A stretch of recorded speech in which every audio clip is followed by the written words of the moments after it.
Quisiera continuar con la lectura en Jonás, poder aprender otra lección de la vida de este profeta. Vamos a leer en el capítulo 1, el verso 4, donde dice: Pero Jehová hizo levantar un gran viento en el mar, y hubo en el mar una tempestad tan grande que se pensó que se partiría la nave. Los marineros tuvieron miedo, y cada uno clamaba a su Dios, y echaron al mar los enseres que había en la nave, para descargarla de ellos.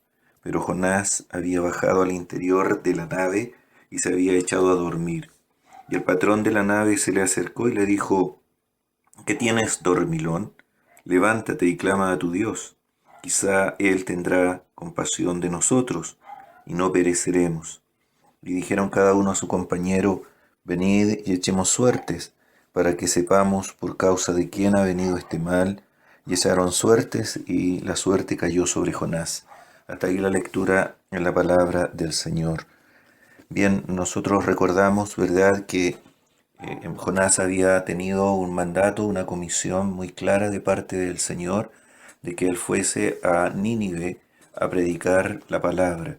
Sin embargo, Jonás desobedeció y fue en sentido opuesto a lo que el Señor le había dicho, para huir de la presencia de Dios. En este caso, tomó una nave, un barco que partía justamente para Tarsis. Ahora nosotros pensábamos, ¿verdad?, que cuando queremos desobedecer al Señor, muchas veces vemos las coincidencias, ¿verdad? Como que todo se ordena, como que todas las piezas del rompecabezas se ajustan y creemos que es la voluntad de Dios porque aparentemente todo sale bien. Pero cualquier circunstancia o conjunto de circunstancias, por muy favorables que nos parezcan a nuestra impresión y visión, si van en contra de la voluntad del Señor, es desobediencia pura. Entonces, él entró, pagó su pasaje. Veíamos que cada desobediencia tiene un costo, un alto costo que pagar, y él entró en la nave para huir. Y en el verso 4 nosotros nos encontramos con esa pequeña palabra de 4 letras, pero, que en la Biblia es muy notorio. Y cada vez que la leamos, ¿verdad?, nosotros hacemos énfasis de que debemos detenernos y pensar, porque es un término de contraste, es un término comparativo, y tenemos que leer lo que decía antes para poder entender el contraste. Entonces, ¿qué es lo que está contrastando aquí este libro, este verso? Es que Jonás huye de la presencia de Dios, que él se aleja pensando que ya va a no estar bajo su dominio, pero Jehová. Y aquí viene la intervención de Dios. Aquí viene Dios interviniendo con una tormenta. Ahora, antes de seguir, yo quisiera decir que este acto de que Dios envíe un viento y que produzca una gran tormenta es un acto de gracia y de amor y de compasión, porque muchas veces nosotros no percibimos, como no lo percibió Jonás, la mano de Dios en todas las circunstancias adversas de nuestra vida. ¿Por qué digo es un acto de misericordia, es un acto de gracia, es un acto de compasión de parte de Dios hacia su siervo? Porque Dios no quería que siguiera en esa circunstancia de desobediencia, porque Dios no quería dejarlo en caída libre para que él siguiera desobedeciéndole. Por eso Dios interviene. Y eso es un acto de gracia. Y lo hace también con nosotros cuando desobedecemos. Si Dios no nos amara, si Dios no nos amara como nos ama, Él dejaría que cada uno de nosotros actúe como quisiera. Pero como nos ama tanto, Él interviene y Él envía tormentas a nuestra vida. Dios no dejó que Jonás siguiera su propio camino. Jonás huyó, pero Dios no lo dejó, no lo abandonó. Qué bueno es nuestro Dios, ¿verdad? Siempre actúa así. Adán pecó, se alejó de Dios, se escondió, pero Dios salió a su encuentro y le buscó. Y le hace esa pregunta: ¿dónde estás tú? La oveja perdida se aleja, se pierde, y el buen pastor sale en su búsqueda. Siempre ha sido así. Ahora, lo que nos enseña este incidente en la vida de Jonás es que todo acto de desobediencia a Dios nos meterá en una tormenta, nos meterá en una dificultad, nos meterá en algún problema.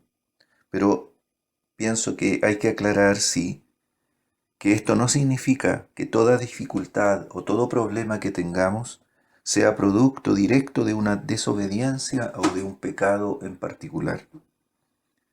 El libro de Job, y precisamente su personaje principal, Job, contradice una idea común y popular que a veces está en la mente de las personas, que las personas buenas siempre todo les sale bien, que no tienen ningún problema.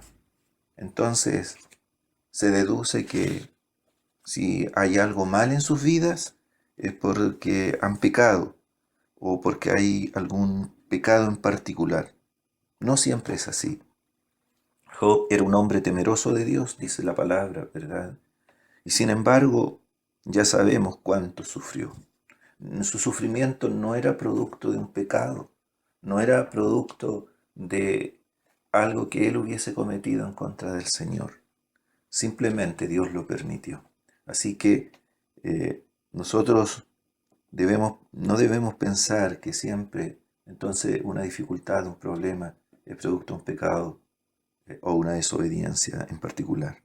La Biblia no afirma ni enseña que todo problema o dificultad sea el resultado de un pecado, pero sí enseña con mucha claridad que todo pecado traerá consigo consecuencias.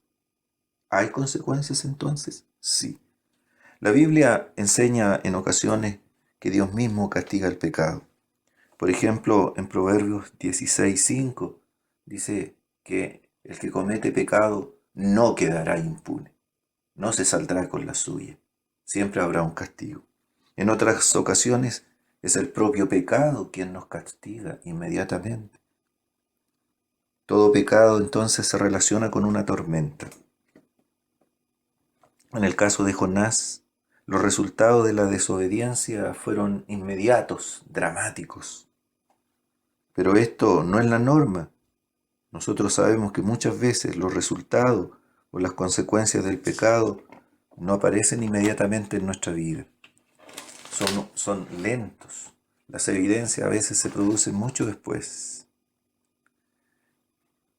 Cada vez que nosotros pecamos, nos sentimos un dolor desgarrador y profundo, como si nos cortáramos, por ejemplo, con un cuchillo o con un vidrio. Muchas veces, después de pecar o de desobedecer, trágica y lamentablemente, uno se siente bastante normal. Solo después se experimentan los síntomas y cuando nos damos cuenta a veces es demasiado tarde. Por eso el pecado es realmente devastador y trágico. Alguien dijo esta gran verdad: el pecado es como un acto suicida de la voluntad. Nos estamos suicidando y el pecador se está suicidando cada vez que comete pecado.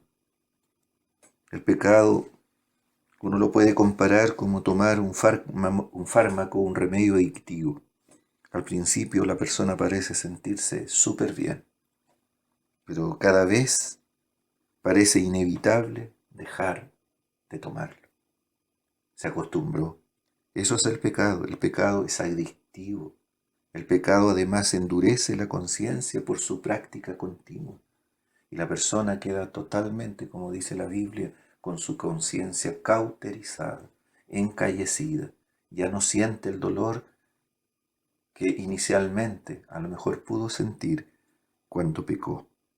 Todo pecado entonces se relaciona con una tormenta, y Jonás lo está experimentando y viviendo en carne propia. Y está viviendo lo que la Biblia dice en Números, capítulo 32, el verso 23. En su segunda, o en la parte final, dice así: sabed que vuestro pecado os alcanzará. Jonás se alejó de Dios, pero su pecado, su desobediencia, lo está alcanzando.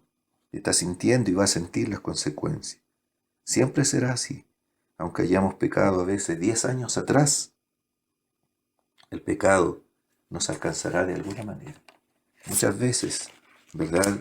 Las personas nos cuentan y dicen que están sufriendo por una acción que cometieron años atrás.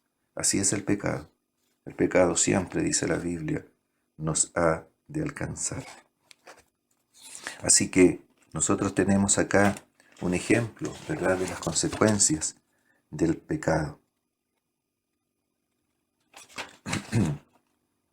Continuando con nuestra lección, nosotros vemos también que el pecado, lamentablemente, involucra a otras personas. La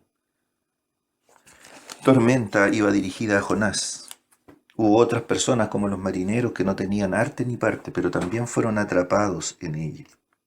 Aquí vemos los efectos irradiantes del pecado. No solo afectan a los que lo cometen, sino que sus consecuencias se irradian, se propagan a otros también. El pecado es más devastador de lo que uno piensa. Y uno a veces piensa, ¿verdad? Y muchas personas lo piensan así, que están actuando por decisión propia y que no va a afectar a nadie lo que ellos hagan. Siempre el pecado no solo nos va a afectar a nosotros, sino también a quienes nos rodean, a nuestros seres queridos, inclusive muchas veces a otras personas con las cuales nosotros no tenemos lazos familiares. Los marineros se vieron involucrados en esta tormenta, pero hay algo maravilloso aquí. Dios ocupó esta tormenta para que los marineros pudieran dejar su idolatría y pudieran convertirse al Señor, a Jehová, al Dios verdadero. Muchas veces es así. Dios, a través de la tormenta de la vida, hace que las personas se vuelvan al Señor. Y uno ha escuchado testimonios, ¿verdad?, de muchos hermanos que dicen, si no hubiese pasado por tal o cual su circunstancia, yo no habría conocido al Señor. Y aquí vemos la gracia de nuevo.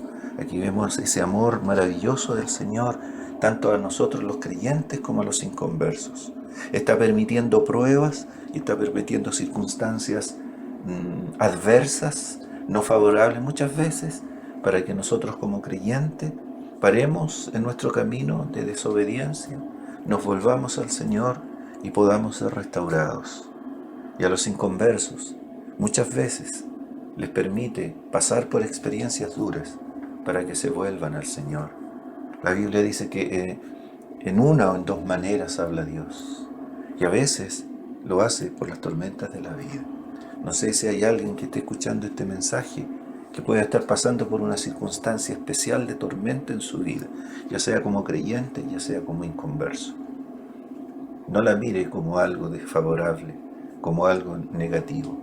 Perciba la mano de Dios detrás de todo esto. Y en todo podemos ver que Dios es amor. Así que, ojalá, ¿verdad?, el Señor pueda ocupar esta sencilla meditación de su palabra. Y quiero terminar con un pensamiento que no es mío y que muchos conocen. Dios es bueno todo el tiempo. Y todo el tiempo Dios es bueno. Que el Señor bendiga su palabra.